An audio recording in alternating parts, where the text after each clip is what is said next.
Billionaire Larry Ellison pulled over for speeding on his own Hawaiian island, according to this report. But let's check this out. I know that's today's headlines. No, let's see. Is there footage?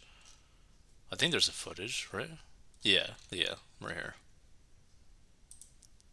All new tonight, we've obtained the police body cam video. Hold on. Let's see. Let's go right here. There you go. That is billionaire Larry Ellison in his orange Corvette last October when a Maui County police officer pulled him over. The reason I stopped you is you ran through the stop sign and you were kind of speeding there. Any reason why in particular?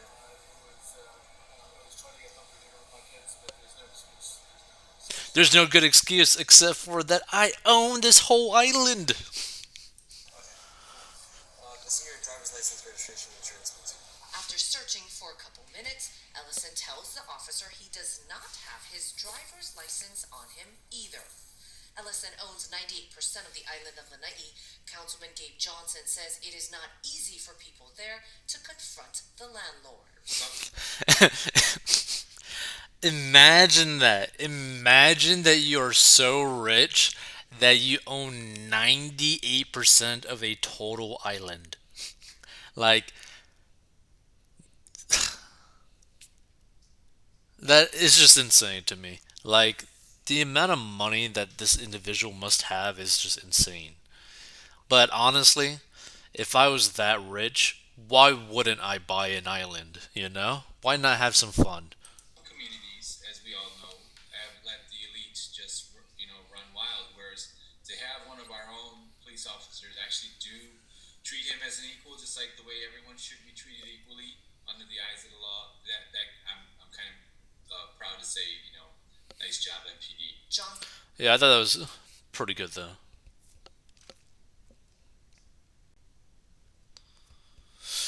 Let's see. Ellison has butted heads with local officials in several incidents the past year.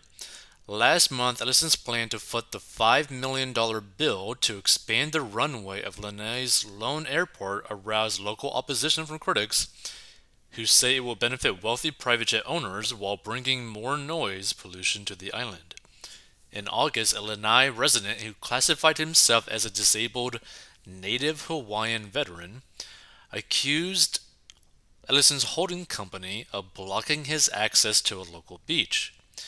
The complaint filed by Russell D. Chitley prompted local authorities to threaten Ellison with fines if he did not open up public access to a park and gate near the popular Hulupo Beach Park. A representative for Palama Lanai told local media that the gate was shut in order to deal with flooding that was caused by massive swells in July, a claim that was rejected by Dijetli. He said that access to the area was blocked even after floodwaters subsided.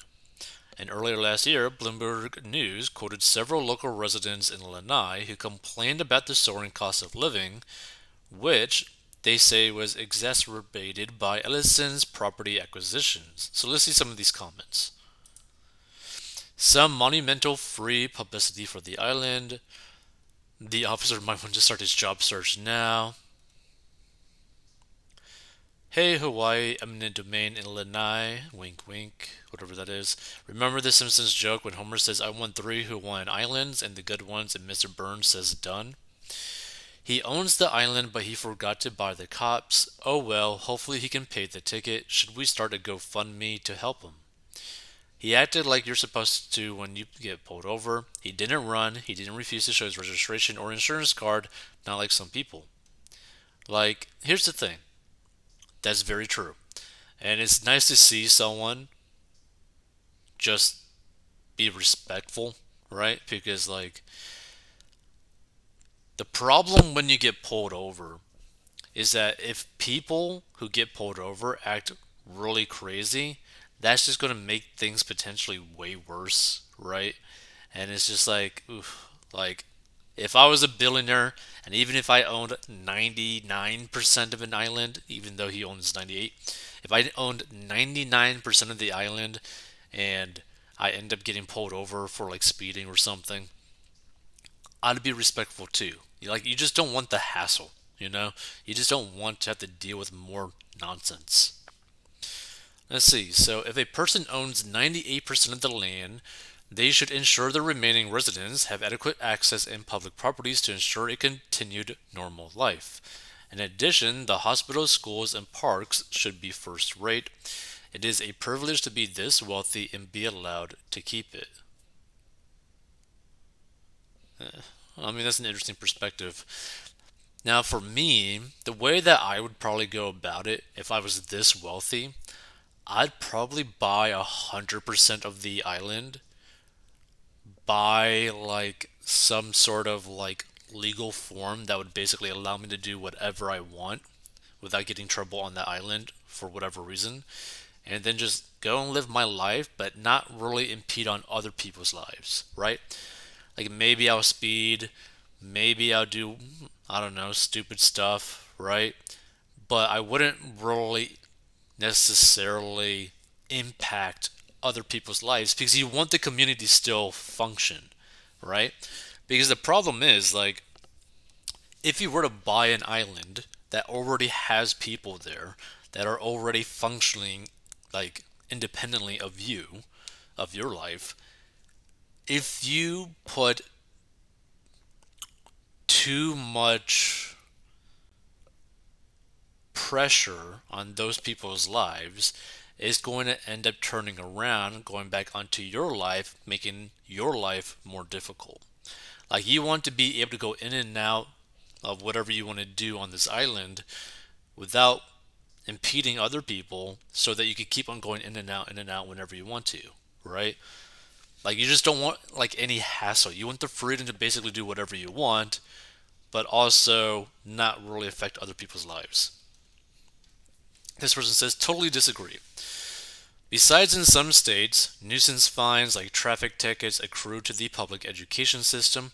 Yep, if I ever get pulled over in one of those union controlled states, I'd sooner spend $3,000 on lawyer fees than pay 1 cent to the school shakedown system.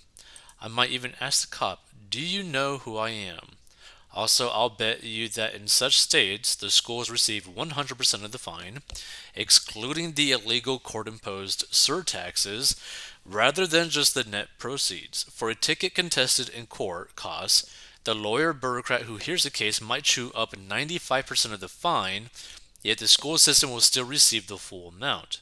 Yet another example of how spending on schools gets hidden in other non education accounts. Interesting.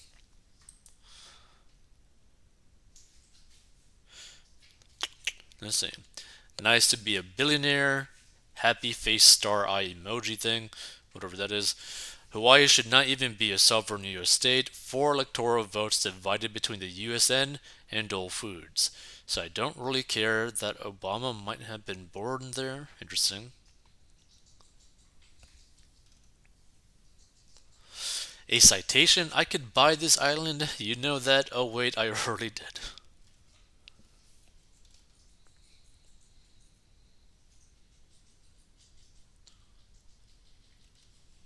Let's see. Abolish maximum speed laws and motorcycle helmet laws. Larry should have suggested that the cop could get deported. The thing is, like, I also don't really agree that there should be like a speed limit.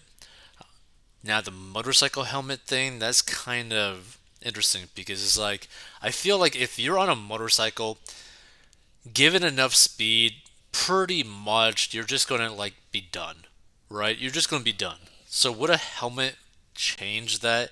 I don't know, but should you get like ticketed for it? Maybe, maybe not. Like I don't know. Like it just it's a weird thing because it's basically like, should you fine someone for potentially harming themselves? Like it's kind of weird, you know? If there is a case to be made for socialism, it would be Larry Ellison and his fiefdom of Lanai Island. Disgusting. He's a disgusting human being regardless if he bought half the island. Well, I mean, I don't get why buying an island would necessarily make you disgusting or something, or like half the island would make you disgusting. Like, I don't really know why.